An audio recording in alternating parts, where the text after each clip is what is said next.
حضرت السلام علیکم. میں نوحہ خان رضوان علی دانش عزاداری سینٹر کربلا نیوز چینل کے حوالے سے آج پھر آپ کے سامنے حاضر ہوئے ہیں، ایک ایسی شخصیت کے ساتھ جو کسی تعارف کی محتاج نہیں ہے.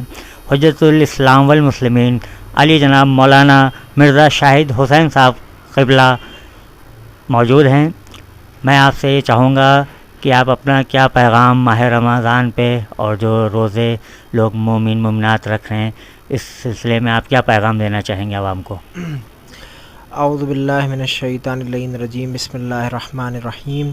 وبہ نستعین انہ خیر ناصر و معین. بسم اللہ الرحمن الرحیم.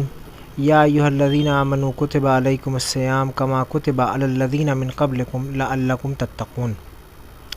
پہلے تو میں تمام ویورز کی خدمت میں اس ماہ مبارک رمضان کی مبارکباد عرض کروں گا، اور اس دعا کے ساتھ کہ خداوند متعال اس ماہ مبارک رمضان میں جو عبادات ہم کر رہے ہیں، جو روزے ہم رکھ رہے ہیں اور جو نمازیں ہم پڑھ رہے ہیں، انشاءاللہ خداوند متعال اس کو قبول فرمائے.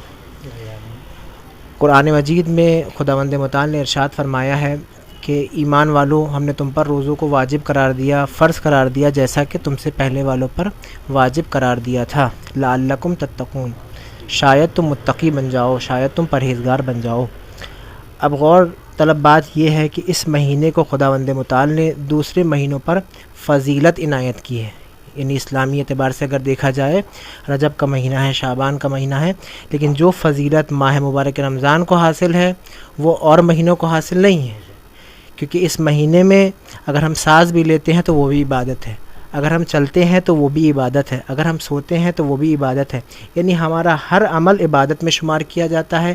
ہر عمل پہ خداوند متعال کی جانب سے فرشتے ہمارے اعمال کے حساب سے اس کا ثواب نامہ اعمال میں لکھتے ہیں. لہٰذا اس مہینے کی فضیلت ہے، اس مہینے کی فضیلت قرآن نے بیان کی ہے اور روایات میں بھی آئی ہے. لہٰذا اس مہینے میں مسلمانوں کے اوپر فرض ہے، واجب روزہ واجب ہے کہ جو مسلمان رکھتے ہیں اس مہینے میں. اور اس کے علاوہ جو حکم ہے یعنی قرآن کی تلاوت کی، کیونکہ اسی مہینے میں شب قدر بھی ہے اور اسی مہینے میں خداوند متعال نے قرآن مجید کو بھی نازل کیا ہے. لہٰذا مسلمانوں کے نزدیک، چاہے مسلمان ہندوستان میں ہوں چاہے ہندوستان کے باہر ہوں، دنیا میں جہاں جہاں بھی مسلمان ہیں اس مہینے کو مقدس مانتے ہیں اور اس مہینے عبادت الہی کرتے ہیں اور اللہ کا شکر ادا کرتے ہیں. اور میں آپ سے ایک سوال اور کرنا چاہوں گا. جو آج کل کا جو ایک ماحول میں دیکھ رہا ہوں، کچھ بیٹے ماں باپ کی عزت کم کر رہے ہیں. شادیاں ہو جاتی ہیں تو ماں باپ کے خلاف ہو جائیں گے، ان سے بدتمیزی پہ آمادہ ہو جائیں گے. تو آج کل کا کچھ ماحول چل رہا ہے، اپنے شریک حیات کو لے کے کرائے پہ چلے جائیں گے ماں باپ کو چھوڑ کر، جس ماں باپ نے بچپن سے انہیں پالا پوسا بڑا کیا. شریک حیات کے آ جانے کے بعد ماں باپ کے خلاف ہو جاتے ہیں، ان کو چھوڑ کے چلے جاتے ہیں، ماں باپ سے بدتمیزی کرنے لگتے ہیں. یہاں پہ اسلام کیا کہہ رہا ہے ماں باپ کی خدمت کے لیے؟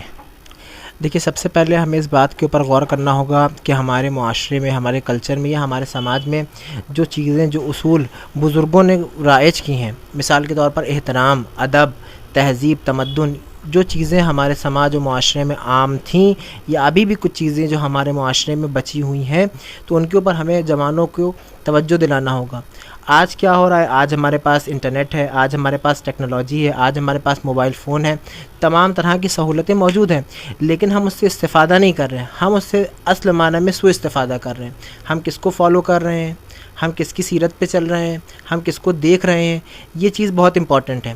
آج جو ہمارے گھروں میں خاص طور سے آپ دیکھیے کہ لوگ اپنے والدین کو، اپنے ماں باپ کو، اپنے پیرنٹس کا احترام نہیں کر رہے ہیں یا ان کی عزت نہیں کر رہے ہیں، یا وہ اپنی اولاد سے پریشان ہیں.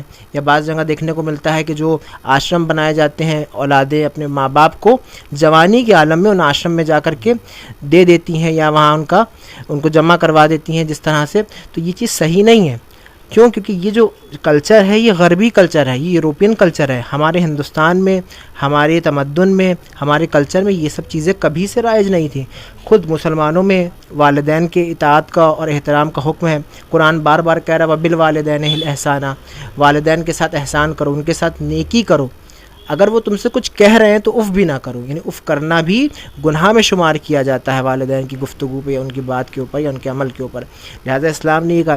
اس کے علاوہ اگر ہم جس ملک میں ہندوستان میں رہ رہے ہیں، اس کی اگر آپ سنسکرتی کو دیکھیے، اس کے تمدن کو دیکھیے، کلچر کو دیکھیے، تو خود ہندوستان میں رہنے والا ہر انسان کتنا زیادہ اپنے والد یا والدہ کو لے کر کے احترام کرتا نظر آتا ہے۔ خود آپ ہندو کلچر میں آپ دیکھیے کہ سب سے پہلے وہاں پہ حکم یہ ہے کہ جب بھی کوئی بچہ یا کوئی بیٹی یا بیٹا باہر سے آئے تو اپنے ماں باپ کے پیروں کو چھوئے، یعنی یہ ہے ہندوستانی کلچر۔ لیکن آج ہمارے معاشرے، ہمارے کلچر میں ہندوستان کے کیا ہو رہا ہے؟